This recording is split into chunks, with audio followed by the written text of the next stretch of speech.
in the last couple months? Yes. So it's, okay.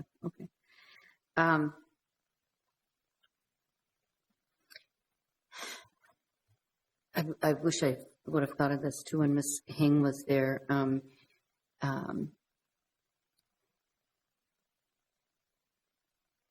a little bit concerned about the perception that we are maybe not giving out enough information, perhaps, about looking at these traffic issues, no insurance, people driving without driver's licenses, all that sort of thing. This is a really serious, significant issue in North Minneapolis. And the chief was kind enough to send me the reports of traffic accidents, historically, all the information that was, I think, provided to the ACLU.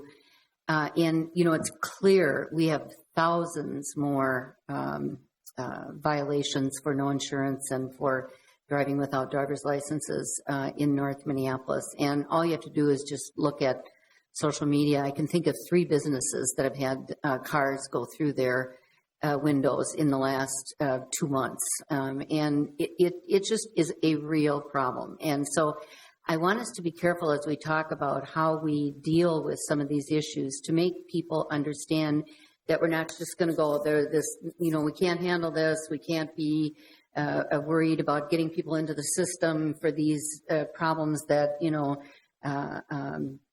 maybe aren't as significant as some people think they are. They are very, very significant in the community that I represent. And so I just really want us to be careful to talk about when we use diversion, that it is that we're doing it because it's a successful way to get people to be responsible about driving vehicles, and not just ignoring the problem, because that's not going to make my constituents very happy if that's what the perception is out there. Chair Yang, Council President. Mary Ann is here. I can see her behind there. Or Mary Ellen, excuse me. And I'll let the Deputy City Attorney weigh in, but we want to be very, it's the structure of diversion which we really want to look at. So, for instance, if we have a diversion program in place, but for those people that need to be held accountable, who need to utilize it and access it, if it's located so far away that it just kind of makes the situation worse, then we want to look at structural reform in terms of diversion. But diversion is never something to eliminate accountability or responsibility. It's really looking at how can we best have this tool to hold people accountable, but at the same time make sure that it's accessible enough that they will actually utilize it. Chair Yang, Council President Johnson, I do agree with you, and our office agrees with you that as we see these cases all the time, accident cases where people do not have insurance and, you know, someone's driving an older car and they don't have the insurance to cover it, and it can be a devastating event because now the victim can't go to work, they may have injuries. So we're not about that either. For people that are involved in accidents and cause harm to others, we definitely will continue to hold them accountable in the criminal justice system. But what we've seen is a lot of these people have been put into an impossible situation, some of their own doing by perhaps not being as responsible as they should have been when they got tickets. And I think part of this is educating the public about what to do when you get a ticket. The worst thing you can do is ignore that ticket, because what starts out as, you know, $130 ticket, by the time you've ignored it and added on all your late fees, one ticket can amount to $300 or $400, and that can be somebody's rent or food. And I kind of view the diversion program a little bit like I view the specialty courts. What we're doing in a lot of cases is simply not working, because someone's coming in, even if we put them in jail or give them sentence to service, we'll see them back because people have to drive. They need to get to work. So we have to look at the underlying issues. And the reason we like the program we're involved in is that it does hold people accountable. It tries to teach them some skills to avoid getting into those situations, but it gives them finally a mechanism to get valid and maintain valid insurance. And the thing about the program that's very nice is it's not a free pass on all their citations. We do dismiss some to encourage people to come in, but they pay off every citation, most of them that they owe. And The difference is the program is set up where once they pay that ticket in full, instead of being suspended and having this endless suspension that they can't get out of, the DVS will go in and manually not suspend their license. And so they can stay valid while they're being accountable and paying off all those fines and fees. And that's really what we want. And hopefully by getting people out of this hole, then we don't see them in the system at all. They're not being stopped. And I think it is a win-win, but it is one of those situations we do have to kind of look at what's causing these people to get into these major holes. Cause like I said, I review these cases every day, and I've seen people that owe as much as $8,000 or $9,000 in tickets. And that's a lot of money for anyone, but most of these people are very, very low income. I mean, how are they going to ever pay that off? And so we have to do something a little different, but certainly for people that do drive intentionally without a license and insurance and cause harm to others, we'll always, those are not cases we send to diversion. We do take those very seriously and try to hold them accountable because, we're here to speak for the victims as well. Mm-hmm.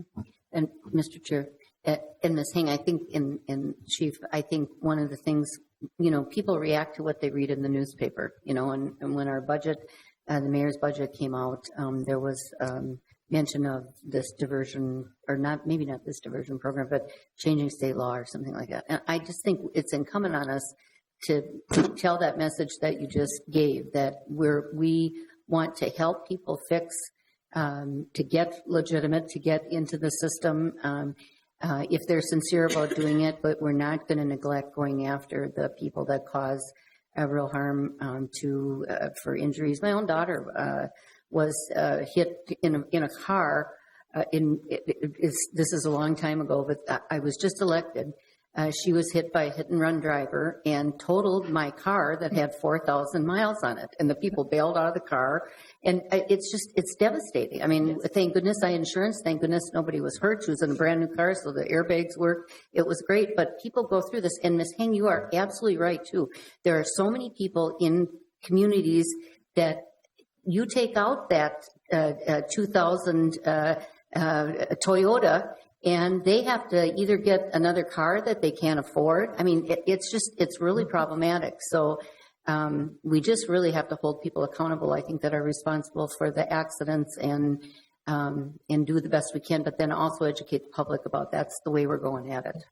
And Chair Yang and Council President Johnson, not to jump into his presentation, but I think one of the things I would say about all the diversion programs that my office is in, there's certainly there's a lot of diversion programs out there for a lot of things, and we have been very intentional in picking the providers that we are using. And part of our goal is we understand that piling on criminal convictions on people is not the answer either, because there's so many collateral consequences to getting one theft conviction, driver's license convictions, things like that. But we also have intentionally picked programs where there is some accountability and they have to do something. Technology is great, but one of the things that I don't like is a lot of these programs out there, when I say take a class, it is not sit at home in your jammies on the computer and have mom take the class for you. They actually have to get up, go somewhere, sit through a class, hopefully learn something.